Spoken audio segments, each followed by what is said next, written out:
sa shoes mo. Sinusot.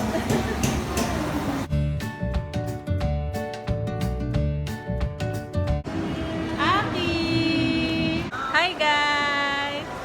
Hi guys! Attend muna ng event si Mama. Si Akki pupunta sa Kainta.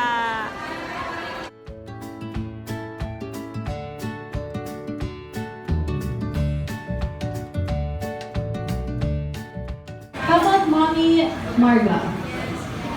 Yes, Ayeza. 1-year-old, same as my son, but born last October. The first birthday niya in October, and the name is Akki Andre. Yes, Akki Andre. Hello, baby love. So, welcome to Paano Ba To Live. Sige, next slide.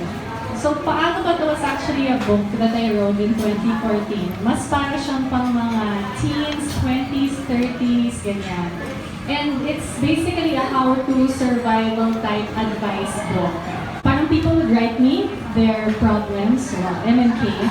People would write me their problems, I'd find someone who has gone through that problem to give advice. And it was a natural spin-off from the book kasi I guess iba yung advice pag binabasa mo. Di ba kapag you see someone with a face saying the advice. And what I have found with the people who write me letters and people who give advice is that sometimes when we feel we have a problem, di ba parang, bakit ako? Or nagsa-self-pity tayo. But if you think about it, little do you know the person across from you on the MRT or in a restaurant is going through exactly the same thing. So, Paano Ba To was born out of that, to give a message that you are not alone. And that, whatever it is you are going through, you will get through it. So, yun ang parang mission, vision niya. I asked you to answer a few questions, di ba, on the Google form. And ito na yung pinalabasan niya. Okay. They say the mother's instinct kicks in as soon as you give birth, and it did for me. 91% said yes. Merong 8% kasama ako doon, no, it did not. So, hindi tayo nag-iisa yung hindi nag-kick in ang mother's instinct. Ako medyo borderline type ako. So, we are not alone. I would like to welcome you all to Paano Ba To Live Volume 5 for the first time. Oh, yay! So, I want to thank you for signing up kasi nag-sign up kayo with no idea with what happens here. Sa totoo lang, except for Vera who has been here in the past event. Thank you, but I have very special people who will help me give advice. And the first one, she might be a familiar face to you, but she is Dr. Ali. She's a regular on Magandang Buhay. She is a psychologist and a child psychotherapist. Many years of experience, so we can ask her our questions. We will also be having a panel discussion later with two moms. So the first one is DJ Rikiflo Reyes. She is a DJ on Magic 89.9 and she hosts the Mother Show. And she will be joined by Mommy Chesca Kramer. So they will be here to give us advice later. So that's it. Thank you. And with that, I would like to introduce to you talagang well of wisdom, this woman, Dr. Ali. For those who rated themselves lower, actually hindi yan low. You're just trying to be sure.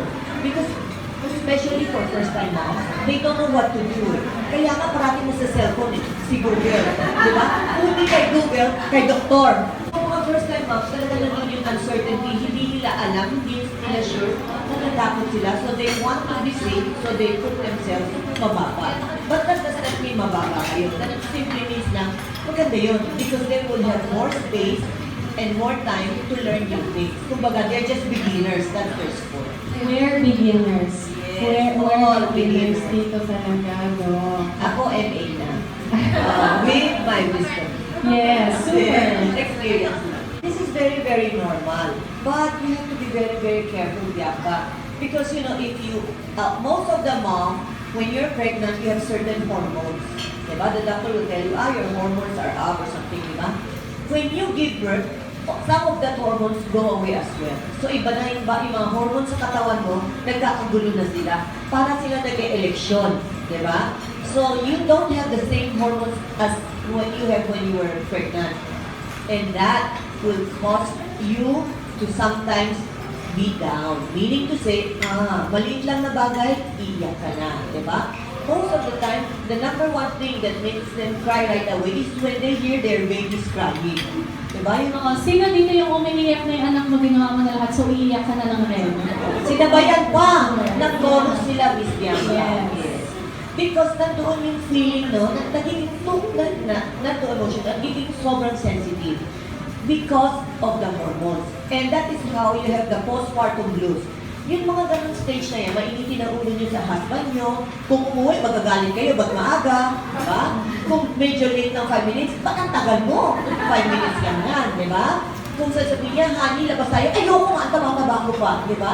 Husband should understand that this is a normal stage for women to go through. But again, not all women who gave birth nagkakaroon ng ganyan experience. Kukunti lang ang hindi.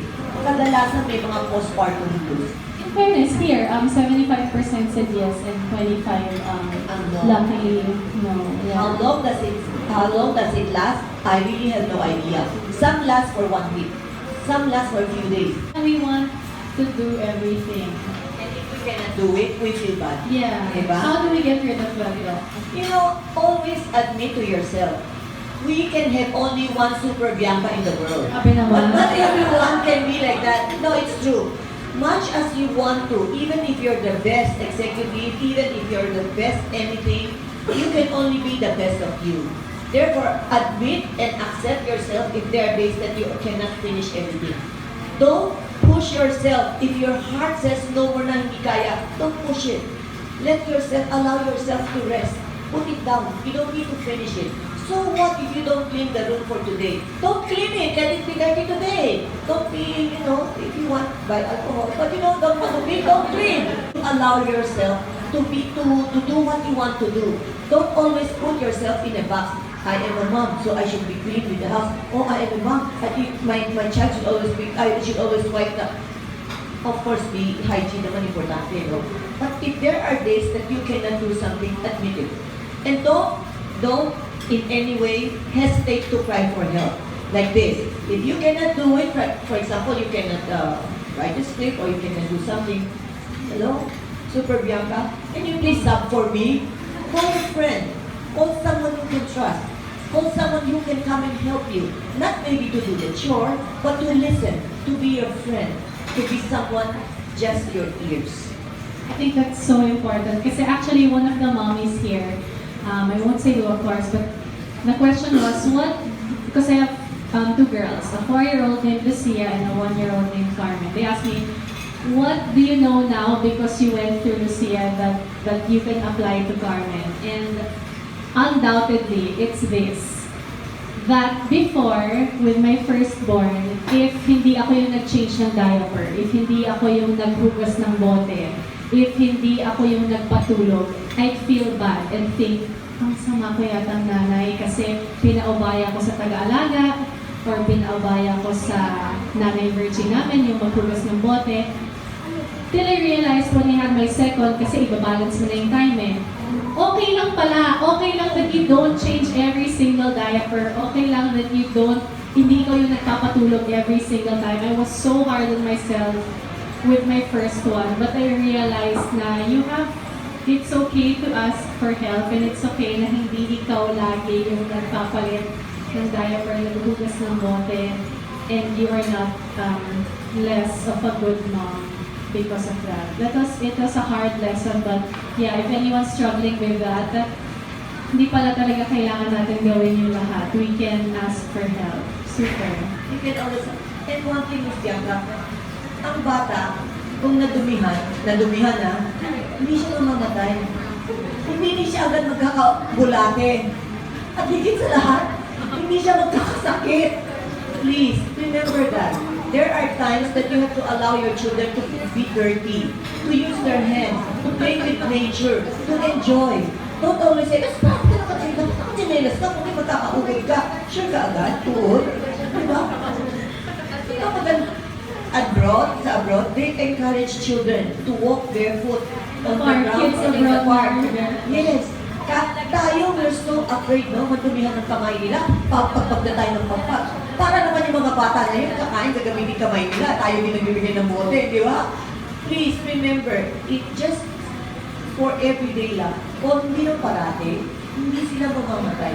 You have to trust others. Yan important. You have to trust others to help you do the chores that you're supposed to do, right? Because tandaan natin, importante ito.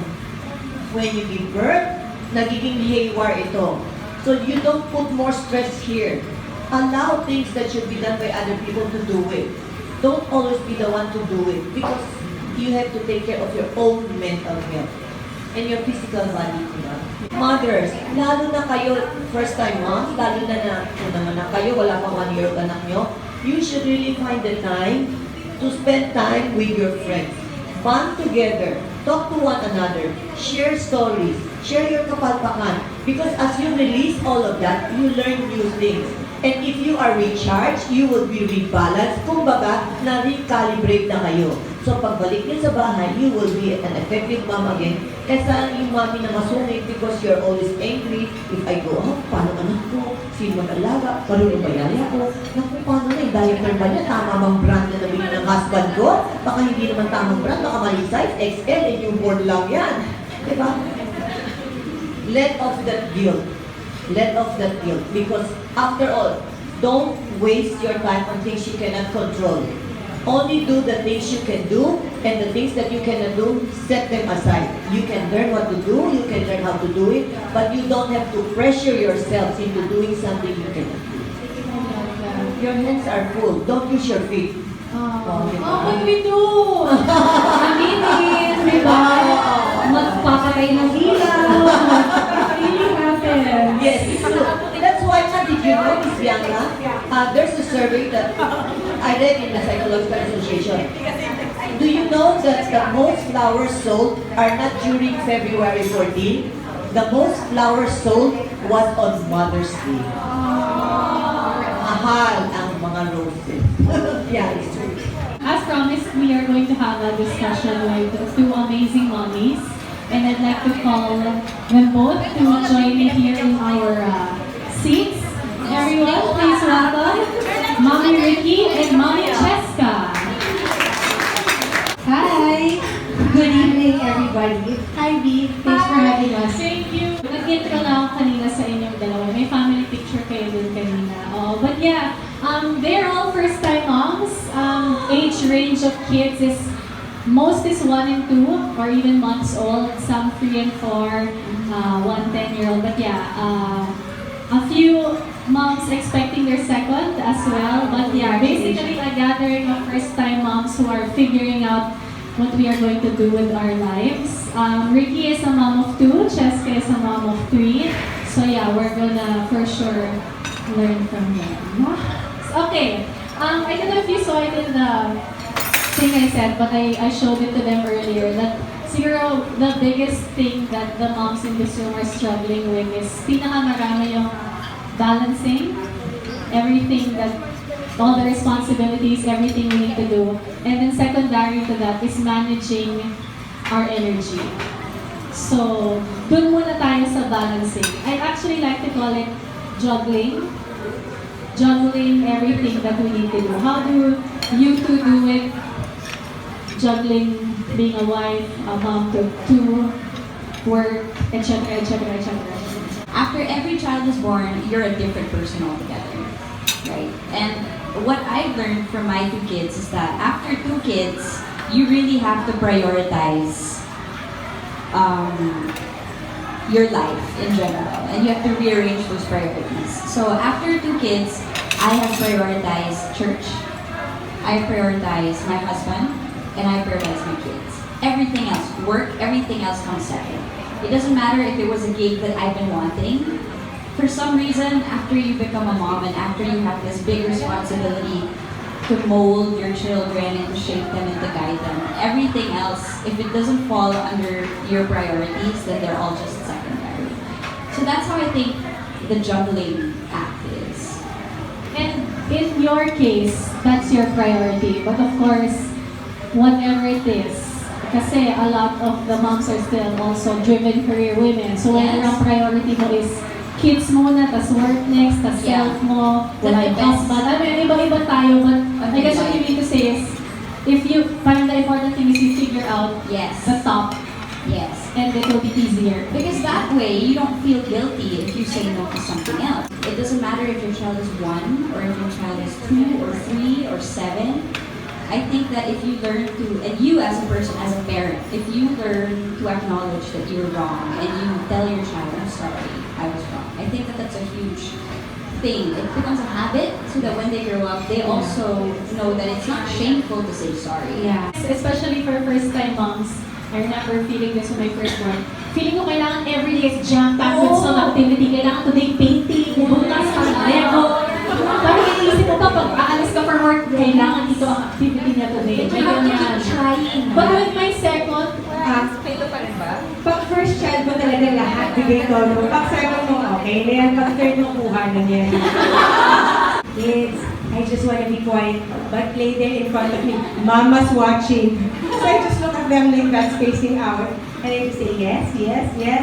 But let's just stay here, okay? Nobody, like the other day, they arrived. Nagpaingon ako sa house. So sobrang pagod na pagod talaga. And I wanted to be quiet lang. And then they all arrived, they went to their room, and then they make kwento, and then they wanted to play. So I really want to play with you guys, but really Mama just wants to lie down and be quiet. Can I watch you guys?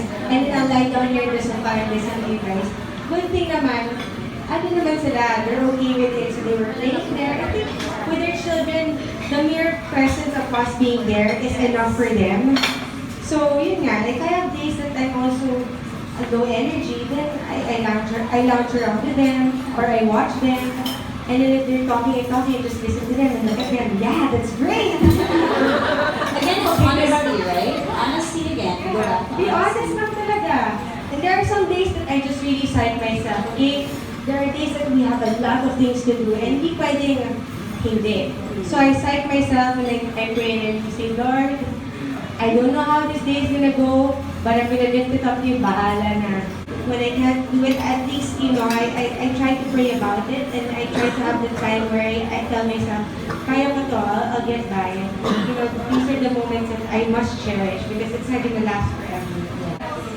I'm doing this because you need to understand, I already warned you. There's always the talking part is important. Kasi nga tayo, we're married eh. It's so important for us to communicate. What more are children? As the doctora said kanina, diba? It's important to communicate. When you're trying to discipline your child, or let's say he's throwing a tantrum, he's 2 and he's throwing a tantrum in public, you just have to tell him stories. Remember, after this, we're gonna go get something. You might pass a store, and you might like what you see, so let's get moving so that we can walk. You just have to keep talking and talking and talking and talking. But you have to know what your child likes. Kung saan siya ang nakaka-feel. sweet spot niya. Sweet spot. And that's when your relationship will kick in. So, we're all new mothers trying to figure this out. It's so important to have that relationship and to know yung kiliti ng anak mo so that you're able to tell stories to divert if you need the diversion. And to those who have kids who are 1.5, yung hindi pa talaga nagsasalita, this worked with my firstborn, and correct, I see it now, exactly what Ricky said. You think they don't understand, but they do. Like, as they grow older, you keep on doing the same things, and all along pala naiintindihan nila. Well, probably not the words, but Yes. siguro the emotion, the energy that comes with what Tone of your you're voice. saying. On days that you question your abilities or what you are capable of or your choices as a parent, how do you get back on track na hindi, okay ako? Yeah. When my kids come up to me every day and hug me and kiss me and tell me, thank you, Mama, I love you, I know I did a good job. And that should be enough. Yun na yun. I like that. Okay. Ako, when things get too overwhelming, I'll lock myself in my bathroom, and then I'll take breaths, and then I'll ask myself, did I do my best? And if the answer is yes, then I'm fine. But if it's not, then I'll go back out there and I'll try to remedy the situation. But it always boils down to, in where you are in life, did you do your best for that situation? And you need that quiet to think it. Because you can't do that when you're taking care of children or when you're, in the middle of a discussion with your husband. With that, thank you very much. Thanks, Bury yourself up with the mom from another side of the room. So bring your bag. I don't know whoever will go to whichever place, but if you want to bring your water, your drink, kailangan ikaw lang. And the reason is, mas open tayo mag-share kapag no prejudgments. Like, you go into a room and nobody knows you, nobody knows kung anong pinagdaanan mo, kung ano yung background mo, mas open tayo to share. So this is a bit different because you know people, but yeah, this is also the reason why, buti na lang, kayo mag-share yung goodies niya sa loob. So everyone will come home with this. Actually, a lot of you are very familiar with what's in this already. So everyone gets tissue cylinders. Yay! Facial tissue cylinders of Sanicare.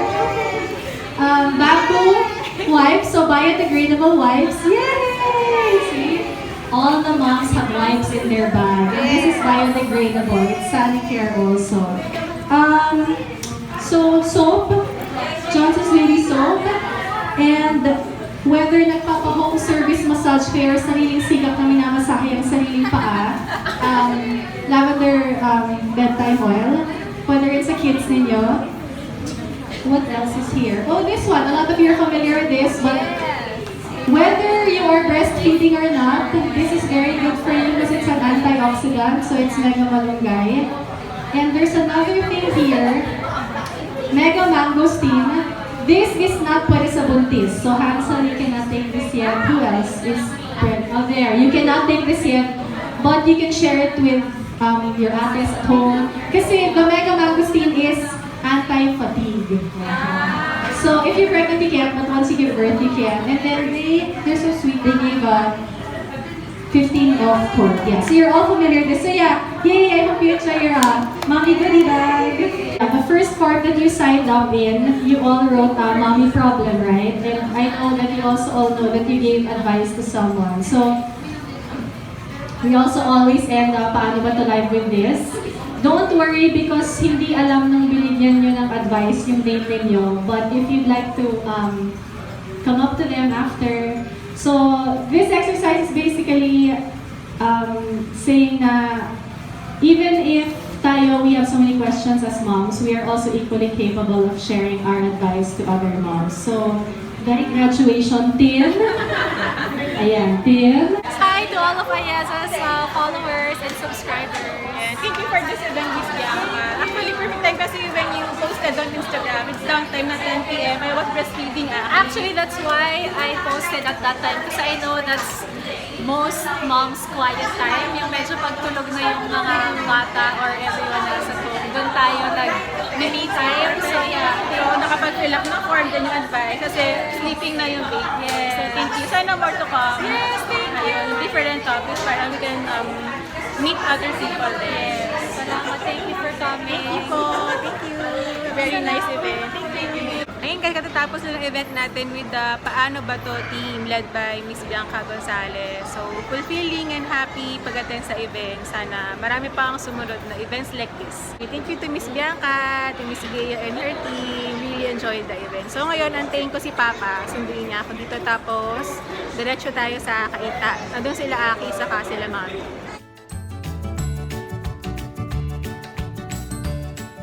Akki, hi! Hi guys! Welcome back to our channel. It's November 25. Na bebe? Nag-vlog kami ni Akki para ma-share namin yung experience ko dun sa Paano Ba To live event last Saturday sa Mary Grace. Ayun, siguro mga 2 weeks ago, nag-post si Bianca sa kanyang IG story inviting mga first-time moms na mag-sign up sa Paano Ba To live event. So, yung first 25 na nag-fill up ng kanyang Google form ay nabigyan ng slots for the event. So, luckily, na include tayo doon sa 25 moms na nakapunta doon sa event. Tapos, how's the experience? Masaya kasi first time kong maka-attend ng event na may mga fellow first time moms. Kaya, tama yung sinabi ni Bianca na is the perfect venue para makapag-share honestly kasi pare-pareho kayo ng pinagdaanan, na struggles as moms. Mas naiintindihan yung isa't isa. Siyempre, super big bonus na si Bianca Gonzalez yung host sa kayo nag-plan ng event. So, napaka-happy na na-meet namin siya. Tapos, bonus din na nandun si Dr. Ayee, napapanood natin siya sa Magandang Buhay na napakagaling magbigay ng advice. Happy din na nandun si Chesca Kramer, saka si DJ Rikiflo. Ang galing din nila mag-banter, saka magbigay ng comments and stories about sa pagiging mommy. Masaya na maka-attend ng ganitong event na makapag-express ka ng gusto mong sabihin, makamit ka ng mga bagong friends na fellow moms din. So, meron na kayong common na pinagdadaanan na mas madali naming maintindihan yung isa't isa. Pagiging mommy ng mga baby tulad ni Akki. Si Akki pala kasama namin kasi ang plano dapat ihahatid nila ako doon sa mall, sa venue, sabi ni Mami, maglakad-lakad doon muna sila para pahinga sa biyahe. Pero paghatid nila sa akin, nagpunta na sila sa Kainta, kasi sa Taguig yun, so malapit-lapit na rin yung Kainta. Doon sila nagstay habang nasa event ako. Tapos, after ng event, sinundo naman ako ni Papa.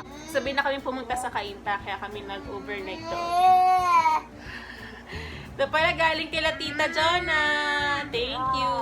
Oh, parang frozen. Upon filling up yung Google form, meron in-include si Miss Bianca na survey. So, yung survey is about moms din. So, yung isa pang magandang part nung registration is nagbigay sila Miss Bianca ng question or parang mini letter asking for advice from a fellow mom din na nag-register for the event. So, isa sa mga requirements nila is to give an advice din for your fellow mom. Kasi nga ang main goal ng Paano Ba To is to share your experience and advice na rin para sa mga ibang mommy or sa ibang tao na dumadaan sa same na problem or struggle. Ayun, kaya dun sa event, nakatanggap din ako ng letter from Mami Hansel. Siya naman yung nakatanggap ng question ko, tapos siya yung nagbigay ng advice. Parang ito yung culminating activity ng event. Ito yung aking question sa kanya. Ayan. Basahin ko na lang din. What's a good first step when you're feeling that you have lost your old self since becoming a mommy? Paano ba to? So, ayun ang aking question para sa mommy na nakatanggap itong letter ko. Yan, si Mami Hansel. So, napaka-helpful din and totoo naman yung binigay niya na advice dito. For you mommies na parang nanggaling ka dati sa nagwo-work ka, meron kang talagang naalagaan mo yung sarili mo, pero pag naging mommy ka na, talagang minsan mararamdaman mo na you lost your former self na Akki. So, thank you, Mami Hansel.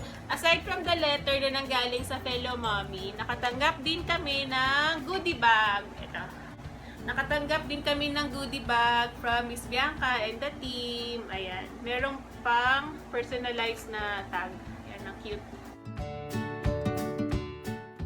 May kasamang gift tag. Ayan. So, yung laman niya, una, may Sanicare na wet wipes. Ito ata yung bamboo na biodegradable. Meron ding Sanicare na unscented facial tissue na maganda yung kanyang dispenser, oh. Cylinder box. Maganda to pang travel. Magandang ilagay sa bag. Kasi ano siya? Slim.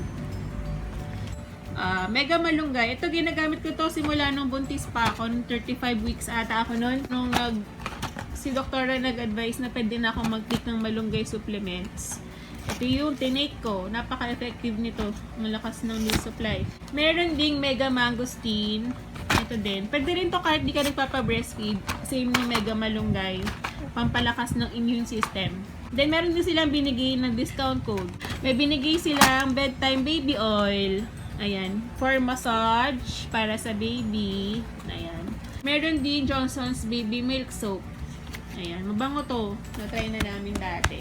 Thank you ulit to Miss Bianca for this Paano Ba To live event for first-time moms. Napaka-helpful. Saka para siyang mini getaway, parang staycation, para meron kang break from being a mom na at the same time, maraming learnings. Yung parang ang nangyari nga, busog na busog talaga from mind to tummy to heart. Kasi ang sarap sa pakiramdam na meron ganun kang gatherings with fellow moms. Tapos, umuwi talaga kami na sa mga baby na maraming daladalang aral and yung realizations para maging better moms to our babies. To Akki, gustong-gusto niya yung kanyang Johnson's baby oil.